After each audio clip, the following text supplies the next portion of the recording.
A warm welcome to our partnership panel. These panels are a forum for learning experts and people managers in global organisations to come together in a purposeful way to drive performance.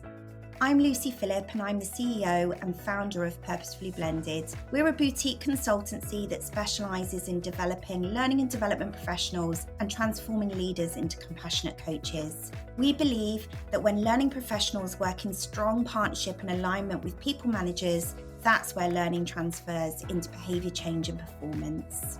We're delighted to host talented and experienced global leaders on our panels, working for some of the biggest organisations in the world. It's important to note that the opinions of our panellists are solely their own and do not reflect the opinions and beliefs of their organisation. We hope you enjoy the episode. Hi, and welcome to our June partnership panel. I am absolutely delighted to be here this lunchtime, although I know we've got some people dialing in from all sorts of places around the world, but I'm delighted to be here this lunchtime for me with a fantastic panel who I will get to introduce to you in just one second. And today we're going to be talking about how we can measure impact. So what impact does measuring have on learning, and how can we really make it pivotal to the things that we do? So let's go over to Kevin first. So Kevin, do you want to introduce yourself and talk about why measuring is such an interesting topic for you? Yeah, absolutely. Hey, everybody. Good to see you all. Thank you so much for that wonderful intro, Lucy. I am so excited to be here today. And I absolutely love what we can do with technology, right, Lucy? Because you said hello and welcome to lunchtime. Well, for me, since we're live, it is 6:30 a.m.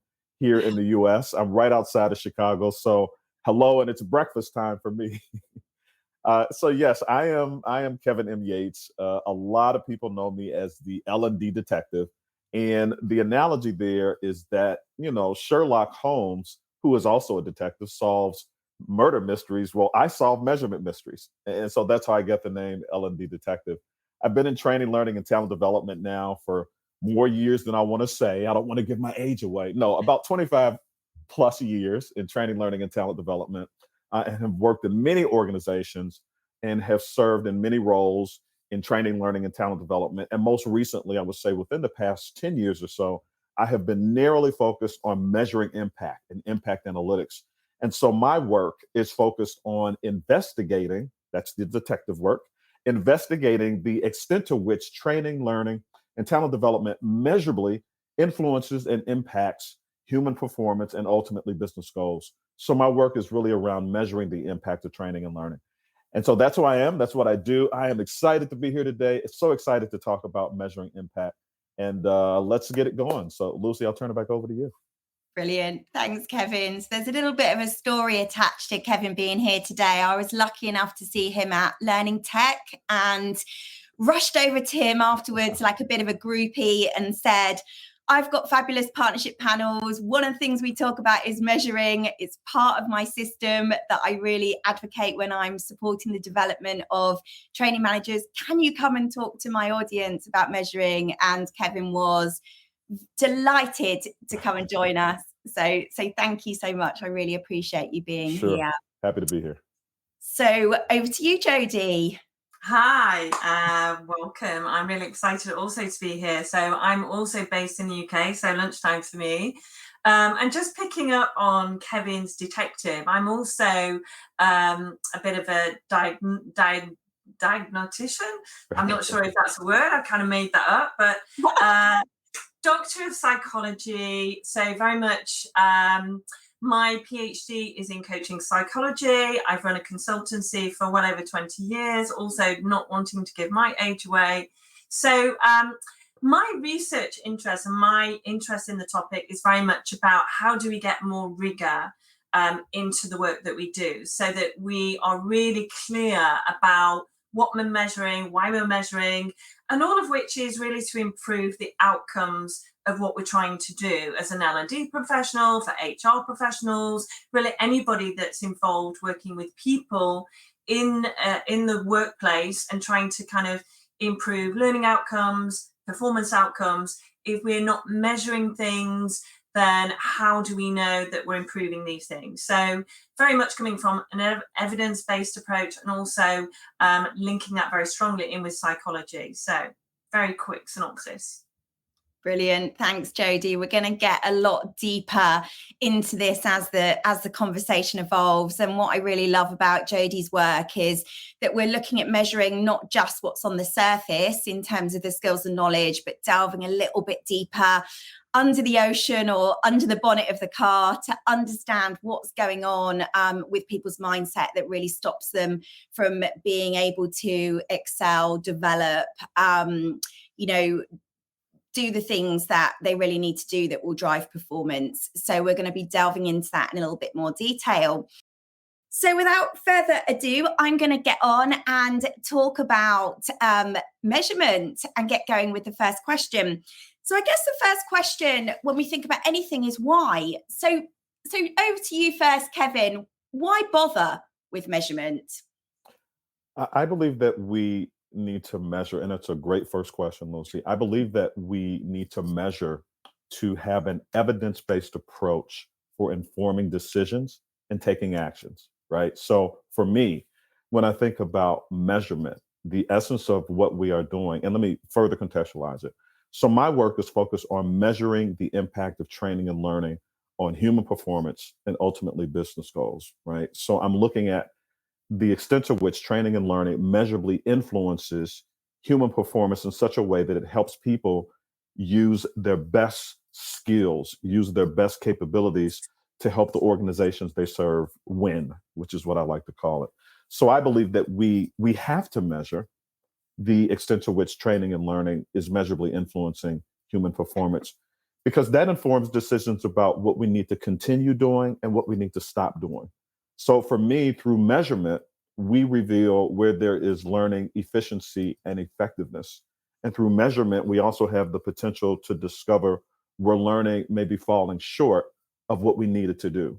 So for me, measurement is all about taking a fact-based, evidence-based approach that then ultimately informs decisions and actions that we need to make and to take. So for me, those are like what's top of line for me when I think about why we need to measure. Yeah. Brilliant. Thank you. And over to you, Jodie. Anything more that you can add to why? Yeah, I mean, that's great. I would reiterate very strongly what Kevin's just said. I think as a psychologist, we are very used to measuring things. I think for me, measurement is about taking a more robust, more rigorous, obviously an evidence-based approach. How do we change something if we're not really clear about what we're seeking to change?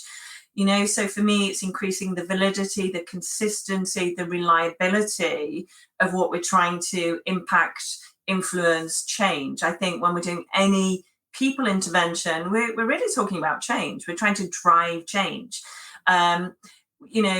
Engage, we've developed a diagnostic that really measures people's mindset, because if we want to try and influence behavior, outcomes, results, actually the mindset that we approach something with will become relevant. But then if we're not measuring that, how are we knowing what we've changed? So absolutely evidence-based approach, and really getting that benchmark, that baseline, so that you know what kind of impact you're having. Yeah.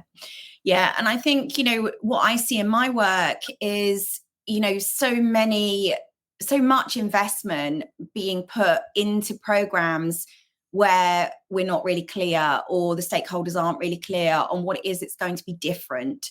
So when this training is successful, how will you know what will be different? And if we can't identify that from the outset, then it becomes the most expensive training program that you've ever put on, because there's absolutely no return on investment for that. So with that in mind, I often see measurement coming in as an afterthought. So quickly people scurry to think about, let's do a feedback form at the end of the workshop to see what people thought about the training that we put on.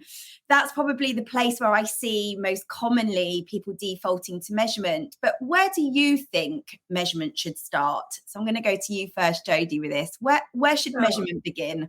So I think there's two things for us to think about here. I mean, I think when you're measuring something at the beginning, it's a benchmark. It helps identify and brings areas of focus where you might place most of your attention. You're measuring something at the beginning, you've got your benchmark. For me, that would really inform the design of the intervention. So if it's a training intervention, if it's a leadership program, if it's a workshop, when we're measuring where we're starting from, it really helps inform the design. That would be very true when we're measuring mindset. But of course, the next obvious place would be to take time points. Obviously, at the end of a program, you might want to take some measurements in between. But, the obvious place would be at the beginning, and the obvious place would be towards the end, so that we can see the degree of shift over time. And of course, at the beginning, we know the types and areas that we want to put our investment and priorities on, so we can get the right design to get the right impact at the end. So yeah, that would be my comment on that. Brilliant. Thanks, Jodie. And over to you, Kevin. Yeah, this is another great question. So my experience, my 25 plus years experience in the training, learning, and talent development industry tells me that more often than not, the efforts for measurement fail because we didn't proactively plan for it in the beginning, right? And so what I mean by that is, prior to anything being designed or any conversations about training and learning, before any conversations about the program, what day are we going to have it, where we're going to do it, who's going to teach it, how many people do we need to complete it, all of that. Quite often I say that that's the leading conversation. The real leading conversation that helps us get to a point where we can measure impact is when we begin by having conversations about business goals, human performance, and the metrics and measures that give signal for the performance of people and the performance of the business. So up front, my recommendation is always that we identify KPIs, data, and metric that we're going to use to measure the impact of our training and learning solutions. I want us to be very focused on the idea that if we don't have that conversation up front, measuring impact is going to be very difficult on the back end, right? And I would also suggest that when we are measuring and we're thinking about it up front, we aren't always measuring to see if there's a change. Quite often that is the case, right? More often than not, we're looking to measure a change.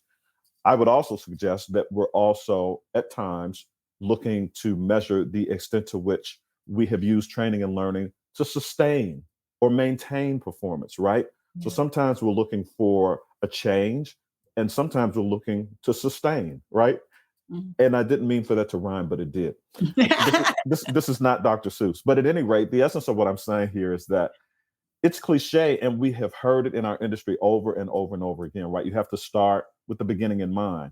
And that's true. So when we think about what we're going to measure and how we're going to measure, we have to start with that. That should be part of the leading conversation. So that is what I believe helps us be successful with measurement when we're thinking about it first. I would just reiterate that. Yeah, I would just say, I think, start with the beginning in mind, but also start with the outcome in mind, have some clarity around what's the result, what's the outcome that you're really trying to achieve. Because for me, that will drive a more robust approach, 100%. Yeah, so I'm going to play devil's advocate here because I've spent many, many years working in internal learning functions before I started up my own consultancy. And so I've certainly been on a journey with this, and I recognize that at times I was definitely what Kevin would call an order taker. So I was definitely used to stakeholders coming up to me and saying, Lucy, we really need a presentation skills course, or Lucy, we need to repeat the sales call model training because the sales reps just aren't bringing the sales in. So in that instance, Kevin, what do you say and what do you do? That's great. And I appreciate that you're just being honest and transparent, because that is the case, right? And so I have a mantra, Lucy, and you probably heard me say this while we were at Learning Technologies a month or so ago. I believe that measuring the impact of training learning is difficult, but it's also possible. And so what you're talking about right now is the difficulty in shifting the conversation, right? Because our business partners and our stakeholders historically have seen training and learning and talent development as a fulfillment center, right? Mm-hmm. They come to us, they have an order for training, like one WebEx, 2 e-learnings, and a side order of classroom instruction to go, right? That's how it feels. So they come to us in that order taking context or mindset. We take the order, we go off and we build our thing, and then we come back to the counter, we place it on the counter, and then they take it away, right? That's the context. So what you're talking about here, Lucy, is one to have a very different kind of conversation. One that gets at the information that Jody and I have been talking about, right? One that we can use to discover what the intention is, what the purpose is, what the expected outcomes are, right? That's a very different conversation than, hey, I'd like to place an order for training. So here's the reality, to kind of circle back to what I was saying about it can be difficult. It can be difficult because we aren't used to having that kind of conversation, and our business partners and stakeholders aren't used to having that kind of conversation either. I do see a shift, but it still exists. So where I believe it's important for us to kind of manage everyone's expectations, ours and our business partners, is to say, okay, this is going to be a different kind of conversation. It's going to sound a little different. It's going to feel a little different. We might be asking some questions that you can't answer right now. That's okay. But at the end of the day, the essence of what we want to do is shift the conversation away from order taking and move the conversation to impact making. And when we do that, that means that we're going to be asking questions like, what are the business goals? What are the performance requirements to achieve those goals? If you were to describe where performance is today versus where it needs to be tomorrow in order to achieve those goals, what does it look like? What are some of the risks to performance? What are some of the KPIs, metrics, and measures that we can use to give signal for how the business is performing and for how people are performing? That sounds very different than, hey, I need a training, right? So again, it's acknowledging that it's going to be a different conversation. It's acknowledging that it may be even a difficult conversation, but it's also acknowledging that by having this conversation, we are better positioned to build training and learning solutions that will measurably influence and impact human performance and ultimately business goals. Hope that answered your question. I know it was a long answer. No, it does. And I think what you really articulate there so nicely is the need to recontract the terms that you're working with that individual. Because I think sometimes when we do suddenly change our approach, I really remember this, like when I used to be back in the day when I was a sales rep, but you'd always know when your manager's been on a training course because suddenly they come out on a field visit with you and they're a different kind of animal with different kind of questions that they're asking. So I think there's a definite need to really recontract that relationship and what the benefit to that individual is through you asking the questions, because ultimately it leads to a more robust solution, which is then more likely to drive performance. So I'm just going to bring a juicy question up on the screen now, because I think it fits really nicely. So Mark has asked, how do we manage the conflict between metrics that are important to the individual and metrics that are important to the organization? And Jody, I'm going to come to you on this, because obviously you really think about measuring mindset, which is a personal thing, isn't it? The Engage report looks at what our individual's mindset, what's their state doing at that particular moment in time. So how do we manage the conflict that maybe exists between what the organization sees as important and then what we're seeing as important through some of the mindset things we see? Yeah, so great question. Thanks, Mark. So I think there's an interesting use of the word conflict here. So I'm really picking up on language a bit.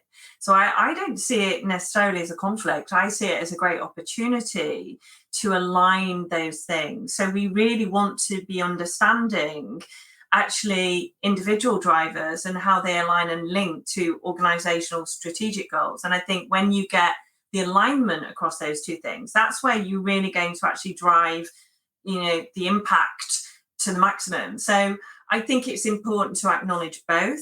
I think it's important to do some mapping, some alignment between, how does the individual fit into some of those strategic organizational goals? Because for me as an individual, actually, how can I contribute to my optimal if I don't understand how my contribution is going to make a difference? And actually from an organizational standpoint, how do we drive outcomes, business metric outcomes through people?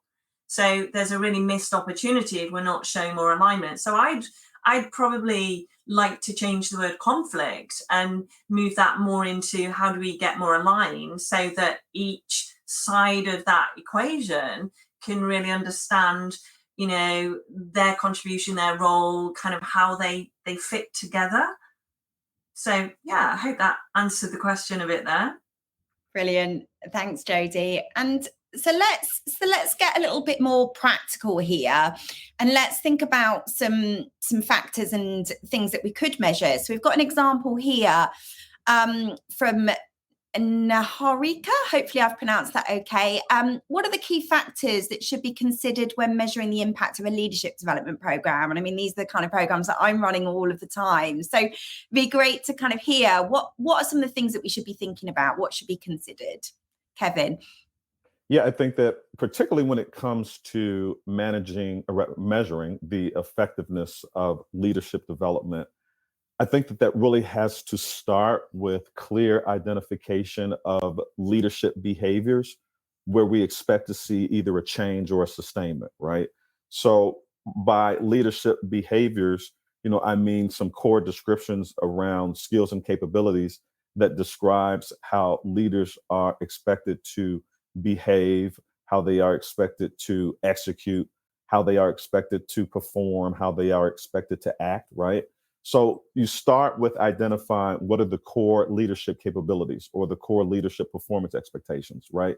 And if you design a training and learning solution around that, if you design a leadership development program around that, then you are narrowly focused on influencing those key behaviors and those key leadership skills and capabilities that are required for leaders to be successful. So that means that from organization to organization to organization, those leadership capabilities or performance expectations are going to change, because what may be a leadership capability expectation in one organization might not be the same in another organization. So the behaviors for leaders are going to be unique to the specific organization within which you are, right?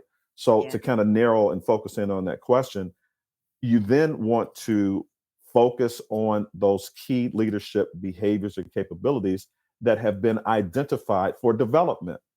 And so I'm taking a leap here by saying, I hope that when we develop our leadership development programs, that we are focusing on those leadership capabilities, as opposed to, just kind of crossing our fingers and hoping that by creating some type of leadership development program that people are going to change, or that, capability is going to sustain itself. It has to be very specific and intentional and purposeful. So when you have the key leadership skills and capabilities that are required within your organization, you then have a North Star for what you want to measure and for what you want to get data on about the extent to which leaders are executing using those key skills and capabilities that were targeted for the training or the learning solution or the leadership development program. Did that make sense? And more importantly, I'm hoping that it answered the question. Yeah, thanks, Kevin. And I think that's sort of really feeds into a lot of the work that I do to support organisations to really identify those capabilities. Because what commonly happens is people are promoted into leadership roles because they're particularly good at doing that job.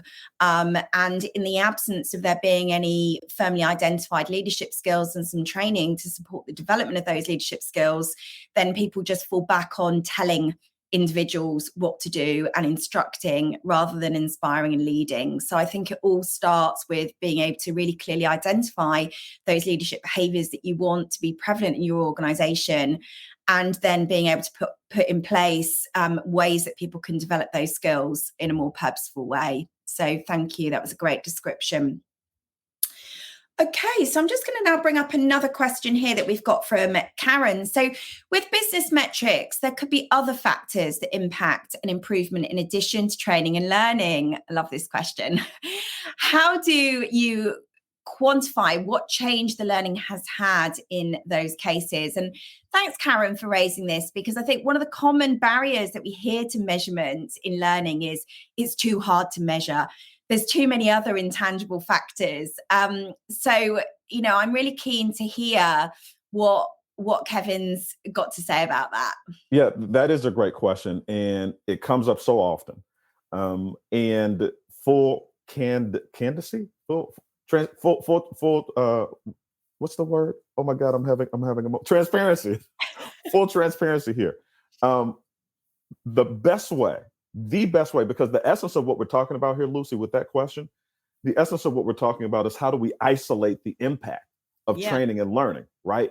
Because as the question is asked here, and which is very true, there is more than one thing that is going to influence and impact human performance. It's not just training and learning by itself. Training and learning is not a silver bullet. It will never be. And in my 25 plus years of training, learning, and talent development, I have never seen one instance where training and learning influence human behavior, human performance by itself. So the question is, what are some of the ways in which we can isolate the impact of training and learning? The best way, the most credible way, and I suspect that Jody is going to give me a +1 on this, the best way to isolate the impact of training and learning is with test groups and control groups. Would you agree with that, Jody?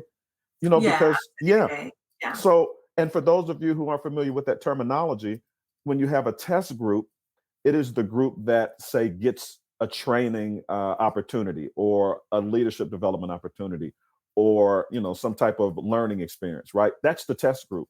And then for the control group, everything remains the same. They just don't get the training. Now, we aren't penalizing them. It's kind of like a pilot group scenario, right? So you got the test group that gets the training, the control group that doesn't get the training.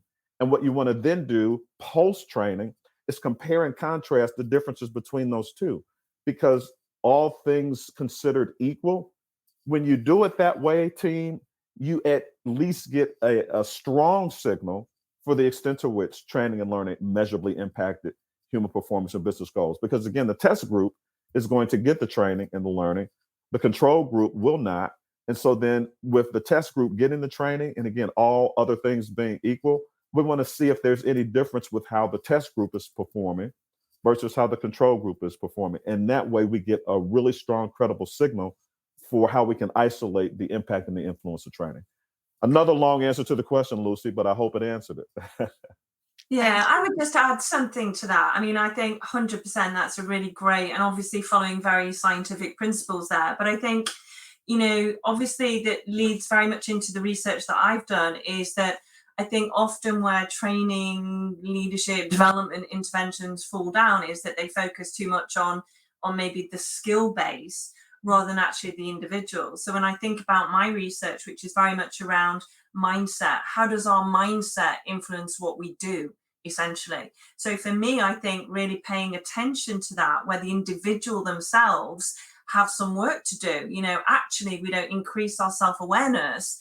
How do we actually impact the skill that we're trying to develop, or the leadership, or because we bring ourselves to that? So I think, paying attention to the individual, that awareness piece, the mindset piece is so crucial, and often, gets seen as maybe an afterthought, and we focus too much on the skill base of the program rather than actually the individual and maybe what's driving their performance and behavior.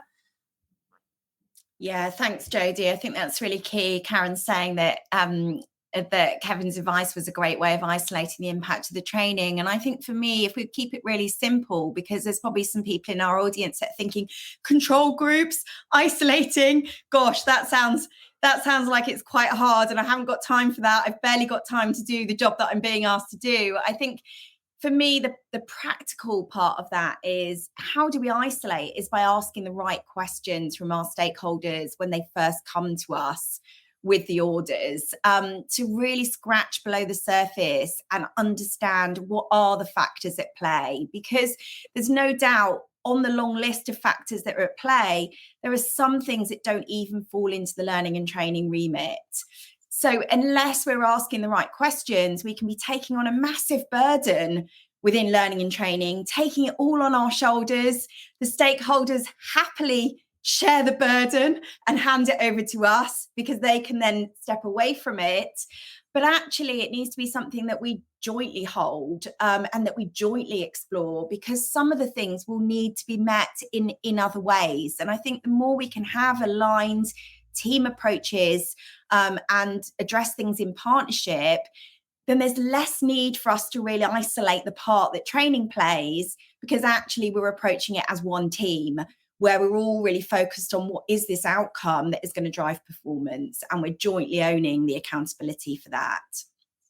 What are the key factors to consider in change within an individual and organisation in terms of leadership and development? So I think I put a post out actually asking what people want the next panel discussion to be on, and change was coming out really, really strongly. And it certainly seems to be the most topical thing at the moment. You know, how do we really drive that change leadership? So Jodie, what are your thoughts on this one? Yeah, great. Thank you. So I think this does focus probably a lot around what a lot of my research did and what I would actually promote out there in the workplace. So the diagnostic that I've developed looks at change readiness. So it's the factors within the individual, for me, that would be very much related around the model, the Engage model, which looks at confidence. So confidence is really key if we're trying to drive change. Openness, you know, where is our mindset? Do we have more of an open mindset, or are we slightly more resistant to change? And where is our drive and motivation? So for me, a combination of the person's confidence, their level of openness and enthusiasm in terms of attitudes and beliefs, and then their drive and motivation. And that combination, which is what Engage actually measures, will be very key in terms of driving the behaviors, because the mindset will underpin the behaviors. So if we want actual change in terms of outcomes, which is what all organizations are looking for, then I think we need to pay particular attention to that. And when I talk about change readiness, by the way, we're not saying that you're ready or you're not ready, but it will identify things that are really going to influence the difference between having maybe a mediocre outcome and something quite exceptional. Lovely. Thanks. Thanks, Jodie. Jodie's mentioned the Engage tool a little bit. Now, the Engage tool is something that I use quite a lot in my work with companies, and it's really quite unique in that it's a diagnostic that you can use with individuals, very similar to psychological preferencing that we're probably more commonplace using. But the big difference between psychometric testing and what Jodie's describing with Engage is that it's a state-based tool. So what it does is it gives you an indication of what is someone's mindset and someone's readiness for change right there in that moment in time. And that's what makes it really exciting, because, of course, it then helps us to see, have we actually shifted it? So when we put into place some interventions, whether they're training interventions, whether they're coaching interventions, we can then come back to look at that mindset and run the evaluator again to see, have we actually impacted the things that we set out to at an individual and at a more organizational level. Jodie, was there anything, I know that you need to go, so was there anything more that you wanted to say specifically about the Engage tool and how it really supports that measurement piece before you head off? Yeah, I think it offers probably two unique things. So I think, as Lucy said, it's giving you the opportunity to almost see under the bonnet in terms of what's going on inside people's head, because what we might present to the outside world might be quite different from what's going on within our mindset. So it gives us a very unique and evidence-based way of measuring that. So, you know, from the beginning, the individual has that awareness, that insight that they may not be aware of. The organization can get that as well. And that can be at the team level. So you can get team level reporting, organizational level reporting. And then, as Lucy said, because it's a state-based tool, which means it measures a point in time, then it means it's measuring things that we can influence, that we can change. And the unique opportunity it brings to us is then we can measure it again at the end. So we can look at change over time. So we can improve confidence, we can strengthen confidence, we can improve openness, and we can impact things around drive and motivation. So yeah, but thank you so much. Apologies, I do need to leave now. This has been really exciting and really great to listen to both, you know, Kevin and Lucy. Thank you so much for all the insights you've shared as well, because, you know, I've learned a few things today myself as well. Brilliant. So thank you. Thanks very much, Jodie. So Kevin and I will continue to make our way through the questions, because there's quite a lot popping up now. So I am going to skip the one from Mohammed on change, because I think Jodie's covered that quite well in what she said. And I'm now going to bring up one from Nahar, which says, how can one quantify data points around behavior and capabilities? That's a great question. One of the ways in which we get signal for how people's performance is impacting business goals is through business metrics, right? So the question is, how do we use metrics and measures to evaluate how people are performing or evaluate capability? Well, a business performance metric is an indirect signal or an indirect measure for people's performance. So here's what I mean by that, right? Let's say that the business has a KPI for errors, right? That's ERROR, right? For or mistakes. Let's say that you work in the business and the business is using a metric to capture mistakes and errors, right? And people's performance is what contributes to error rate. People's performance is what contributes to the mistake rate, right? So what I mean by that, Lucy, is that if you use a business metric as a proxy for people performance, then ultimately you are able to get insight into capability, right?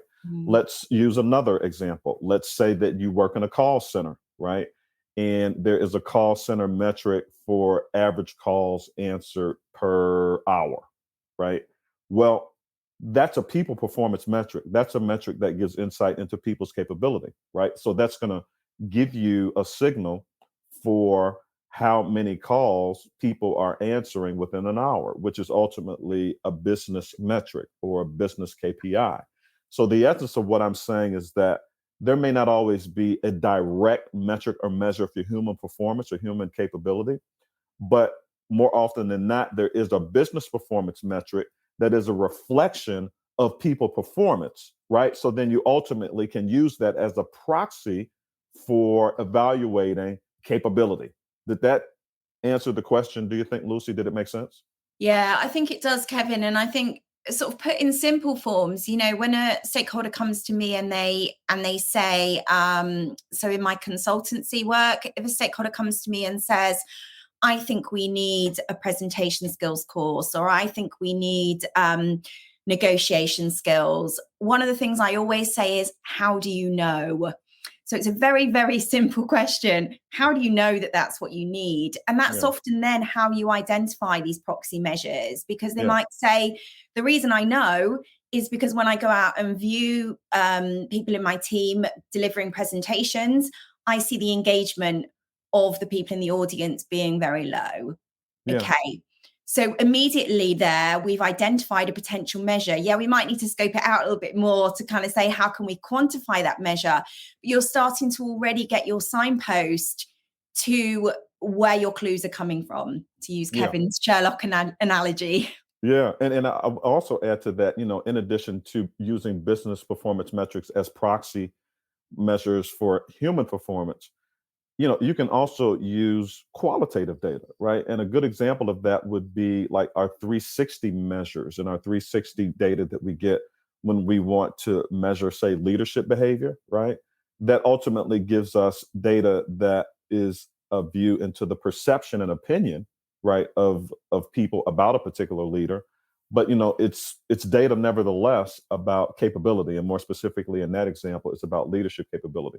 So there are ways that we can get to metrics and data for capability, through either qualitative metrics, as I just shared using that example, or quantitative metrics, which are really like the hard numbers. So when we talk about, again, business performance and how business performance metrics can be a proxy for human performance metrics as it relates to capability. So hopefully that made sense.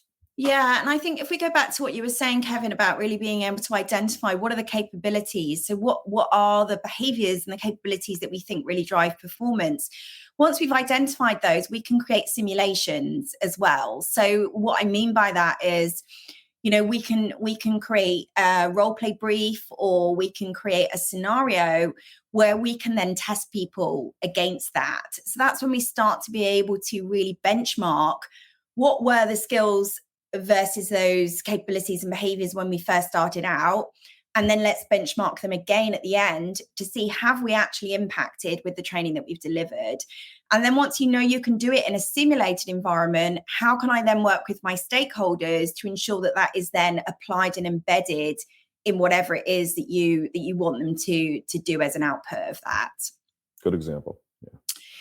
Great. So let's continue on through the questions. Mark Mark's got a little bit of a comment there, which I think we can all relate to there. The language of training and development composition programs is something that is done to the trainee rather than a collaborative process. T&D often approach their employees as assets, not people. Yeah, absolutely. Ooh. So hopefully, Mark, you've seen today through the work that Jodie does and the work that I've been doing and using the Engage tool as part of that, people are very much seen as people and supporting people with their individual mindset to really help them excel rather than sheep dip everyone through the same process with no respect for the fact that people's mindsets are in different places at different times. Can I add to that too? Because I think that Mark brings a great point here. I believe that language matters, right? I believe that we have to be intentional with our language. I believe that language ultimately leads to mindset, and mindset ultimately leads to actions, right? So to Mark's point, I believe that we have opportunity to shift our language, moving away from I'm going to do training and learning to you, versus I am going to go on a learning journey with you. Right. I'm going to go on a journey with you in collaboration with you, in partnership with you, where we'll be working together. Me as a training, learning, and talent development professional, I will offer to you training and learning experiences that take you on this learning journey. Right. And you as the employee will ultimately be the one who goes on the journey from the perspective of consuming and utilizing the training and learning solutions that I've created to support you in that journey. So that's a collaborative partnering type experience versus, to Mark's point, I'm going to do training to you. So I think that, there's an opportunity just to shift our language, which ultimately shifts our mindset, which then ultimately influences our actions. Great point, Mark. Absolutely. And it also makes me come back to this whole idea of a partnering approach between learning professionals and people managers, because ultimately the people managers, if they've got great coaching skills, it should never be felt as if it's done onto you. It should feel more like a seamless process where your manager really understands what are your personal motivators and is able to work with you to develop hand in hand with those. Absolutely.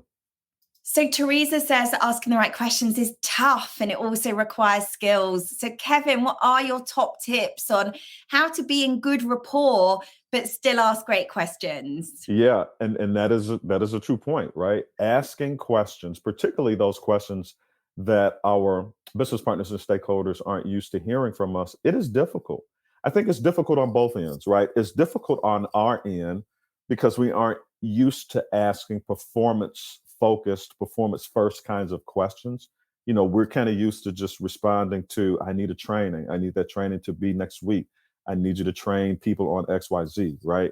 So that's very different for us when we want to engage differently, right? To ask more, again, performance-focused questions. And again, it's going to be a little difficult on the other side of the table because our business partners and stakeholders are used to giving us orders. They aren't used to answering questions. They're used to giving the training order or making the training request. So, how do we do it? We do it with practice over and over and over again. We do it with a commitment to changing the conversation. We also do it in a way that it doesn't intimidate the person with whom we're having the different kind of conversation, right? Because for someone where you say, okay, I hear what you're asking. I know that you want this training program by next Tuesday, and I know you want us to trade 300 people. I get it. I hear you. Let's take a step back for a moment. Let's talk about what prompted the idea that there is a training need. And by the way, what is the business goal that you believe this training need is going to support? Oh, and by the way, what do you believe are the performance requirements that are going to help people achieve the business goal for this training request that you believe that we need? Oh, and by the way, if you were to compare performance today versus where it needs to be tomorrow in order to achieve that business goal that you believe is associated with this training request that you just made, what does that look like?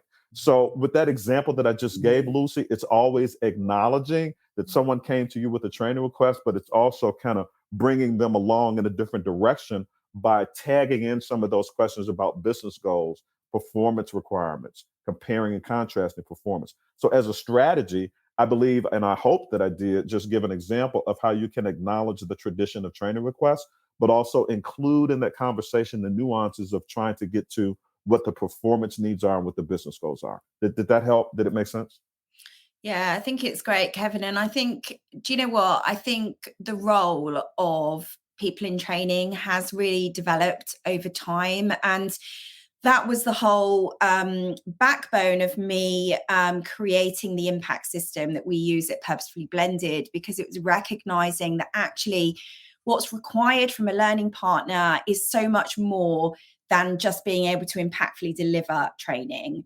Because what Kevin's describing there is the ability to partner with your stakeholders, the ability to earn the respect and a seat at the table as somebody that can really offer great insights to the business to help them to make great decisions. And, to enable you to do that, as Kevin said, you need to practice, but also you need the support and you need training to do it, ironically. And I think we're often so busy concentrating on the training that our delegates need that we forget that actually we ourselves need to invest in our own skills. And that's what my impact system is all about, supporting learning professionals to develop the skills and confidence to be able to do that, because we recognize you don't just wake up one day with the confidence to be able to come back and ask the right questions. That's right, Lucy. And I would also like to offer up some support for having this conversation, right? Because we're having a great conversation here, and perhaps some of our watchers and our listeners are saying, hey, Kevin, what does that look like when you have that conversation? I have an answer, Lucy. I have created the L&D Detective Kit, and I have made it absolutely free. That's $0 and no cents for our community, for the training, learning, and talent development community globally. So if you go to my website, kevinmeh.com, you'll see where you can go to the L&D Detective Kit. In the L&D Detective Kit, I've made recommendations for how to have the conversation, Lucy, with our business partners and our stakeholders. And I'm also giving some recommendations about not only what to ask, but why we're asking and how to ask it, right? Because it is a very different kind of conversation. So to borrow modern day vernacular, let's just keep it real and say, it's not an easy conversation because it's a different conversation, right? But what I've done in the L&D Detective Kit, which you'll find if you go to kevinmeh.com, what you'll find are the questions that I'm recommending, which paints a picture for what the discussion looks like, but there's also support there for how to have the discussion. So just wanted to throw that in there, Lucy. Brilliant. Shameless plug, as they say. It is a shameless plug, but it's a brilliant resource. So I've recently written an article on measuring, and actually I've shamelessly referenced your learning detective kit, because I think it's really excellent. Thank you. So I think that article will come up on the screen soon as well, for you to be able to follow the link to really look at, what is the evidence for measurement and what are some of the things that you can do, some of the tools that you can lean into to really support you around that measurement piece and really self-serve your own learning as learning professionals, because we recognize that often maybe you're reporting in somebody that isn't a learning expert. They might be a commercial manager or a director of a big sort of area and not have that learning expertise. So it's important to be able to draw on your community to get the expertise that you need. So pop along to the blog, where you'll also see some links to some of Kevin's resources there as well. So thank you for sharing that. So Karen saying, thanks, Kevin. That is super helpful. Hey, Karen. So let's bring up a point from Stephen here. Another point is that the impact of compensation, such as merit raises, bonuses, etc., on what an employee focuses their efforts on. Employees will value what impacts their bonuses. I love that, Stephen. So one of my favorite sayings is people respect what you inspect. So don't expect people to care about things that you only ever mention once and never come back to. So great there. Let's think about the things that people really are interested in, and let's talk about those. Kevin, I want to add to that because, again, my focus is measuring the impact of training and learning on human behavior and human performance, right? So what we know is dollars and cents, it matters, right? So when we think about all the things that impact and influence human behavior and human performance, compensation is one of those things. Let's just keep it real, right? That's the truth. Pay me my money, right? So what are the things that influence human behavior and performance? Compensation, rewards and recognition? How about coaching? How about natural ability? How about technology? There are so many variables that impact human performance, and we have to be thinking about all of those things. Training and learning is just one of the things that impact human performance and human behavior. And I just gave some examples of other variables that have potential to impact human behavior and human performance. And so when I'm measuring the impact of training and learning, I'm actually not just looking at the impact of training and learning. I am considering all the variables that have potential to impact human performance. And so the point that we have here on the screen, I believe, speaks to that point. Because yes, rewards, recognition, and compensation will impact human performance. And there are other variables that will impact human performance as well, including but not limited to training and learning. Great. Thanks, Kevin. Sure. I'm just going to quickly cover this one off as well, because I think it's a really key question. How do we help learners to retain the information they learned in the trainings? Because for me, it's not just about retaining the information. It's often about embedding and applying the skills and supporting them through failure. Because we all know that the first step to learning is to fail. But often if people fail once, they don't have the confidence to then try again. So often we put the focus of our attention as learning professionals into the event, whatever that event may be. We put all of our focus into that, and we forget that the important thing is what happens next. So I think if we can not only think about measurement from the outset, but also think about what are we doing to follow these individuals up after training? And maybe that's not our responsibility as learning professionals. That might be back to the stakeholder. So that comes back to what are the questions that you ask at the very beginning to determine what it is that's important here, and how are you going to work in partnership to ensure that what happens in the training then gets translated into action afterwards, and how can you jointly share the accountability around that? So hopefully that helps there, Teresa. So to close out, really, I want to just quickly bring the last question up on the screen. But before I do that, I want to just talk about what are some of the things that get in our way of measurement. And I talk about this in the article on the website because we need to explore our own barriers, don't we? We need to explore what stops us from measuring. And I guess one of the big things that stops us from measuring is that we might not achieve what we set out to achieve. So I'm just going to bring this one up on the screen now. So Andre says, if our KPIs or business metrics don't go the way we expected after training, what is your experience in measuring some learning transfer factors, support after training, etc., after the training's done, to figure out what could have been the problem? So how do we manage the risk, Kevin? And what do we do if the training and the learning that we've put in place doesn't improve things? Yep, that's a great question. And so I'm going to come at this from a different angle, right? Because when I am measuring impact, as I said earlier, I'm looking at all the variables that have potential to influence human performance, right? So if we didn't achieve a business goal and we use performance metrics, people performance metrics and business performance metrics as signal for the extent to which training and learning was or was not effective, if we're using those metrics, we have to consider all the things that contribute to that metrics movement or stability, right? Because the question here is around how do we, I'm going to summarize here and it's going to sound a little brutal, but how do we determine what happens when training fails, right? So I'm going to shift that language a little bit to say what we're really trying to measure and evaluate and investigate is the extent to which all the things that have come together to influence human performance have worked or not, right? Think of it as being different levers and levers, I guess, depending on where you are in the world, that you can pull, right? There are different levers or levers that you can pull to influence human performance and ultimately business goals. Training and learning is just one of those levers or levers, right? So what we want to do then is take a look at why we didn't achieve a goal to influence a business metric. We want to take a look at why that didn't happen, but we're going to take a look at everything that contributed to moving or sustaining that business metric or that KPI, including but not limited to training, because we might not be able to say the training failed. It might be because something else didn't happen, right? That's why we have to look at all the things that contribute to human performance. We have to look at all the things that contribute to business performance, right? So I don't know that we can always say that training failed or that it didn't work, because we have to look at everything that was intended to influence that business metric or that human performance metric. Now, there may be times where after we look at all of those other variables and nuances, we determine that training and learning was not effective and that it did not do what it was intended to do. So the answer to the question, what do? We stop. We stop doing what's not working. We do a diagnostic.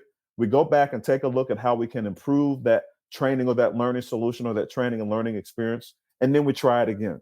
So the direct answer, or the indirect answer, however you want to take it, if we discover that as part of the overall solutions that are set to influence and impact human behavior and business goals, if we determine that one of those contributors is training and learning is not doing what it's intended to do, then we need to stop.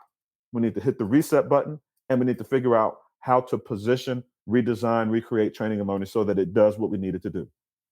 Ooh, that was a long answer, but I hope it made sense. It did. In the UK, we have this saying, I'm not sure if you've heard of it, Kevin, in the States, don't throw the baby out with the bathwater.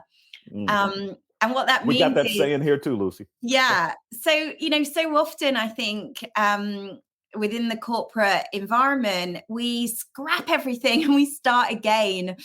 Whereas there's an important part within that cycle where we kind of go from plan, do, and don't just go plan, do, plan, do, plan, do, but we actually have a check and adjust within that, so that once we have done something, we spend some time checking what was the impact of that, and then we can adjust things. We don't have to throw the whole thing out and start again, which is what so often happens, and how so many resources are wasted by doing that. And equally, as Kevin has said, don't keep repeating things that are clearly not working. So that's just lunacy to do the same things time and time again and expect different results. So we're going to bring this plane into the land now, because we've been going for over an hour, and I think we've probably exhausted Kevin's expertise. And but I just wanted to thank you all really for making it such an interactive session. It really is great when we can get the questions live from the audience.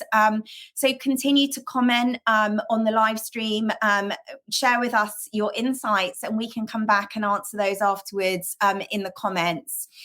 If you want to see more of our partnership panels, you can go onto the Purposefully Blended website, where you can access replays of our previous panel, also show notes of some of the golden nuggets that come out of these panels.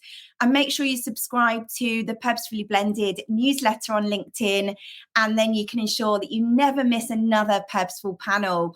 We have actually decided to throw in a bonus one before the summer. We were planning on taking a little break and coming back in September.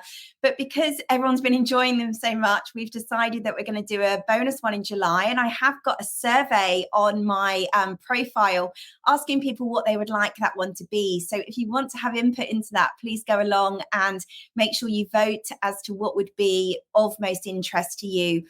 Please feel free to reach out independently. So if you're wanting to know more about the Engage tool, then please feel free to get in touch with me directly, and we can have an offline discussion about that. I can take you through it in greater detail. Obviously, if you want to follow up and hear more about Kevin's work, please go along to his page and have a little look on there. So thank you, everyone. Massive thank you to Kevin. Massive thank you to our audience, and have a fabulous weekend, everyone. Bye, everybody. You've been listening to Partnership Panels from Purposefully Blended. We'd love you to join our ever-growing community of learning professionals and people managers that are inspired to transform performance. Please pop over to our website, www.purposefullyblended.co.uk. Join our mailing list, access our historical show notes, and download our thought leadership pieces. Would you like to be a panelist? Perhaps you'd like to propose a topic for our next panel discussion. Drop me a message, Lucy Phillip, on LinkedIn. We'd be delighted to hear from you. Thanks for listening, thanks for connecting, and let's continue to make learning a strategic asset together.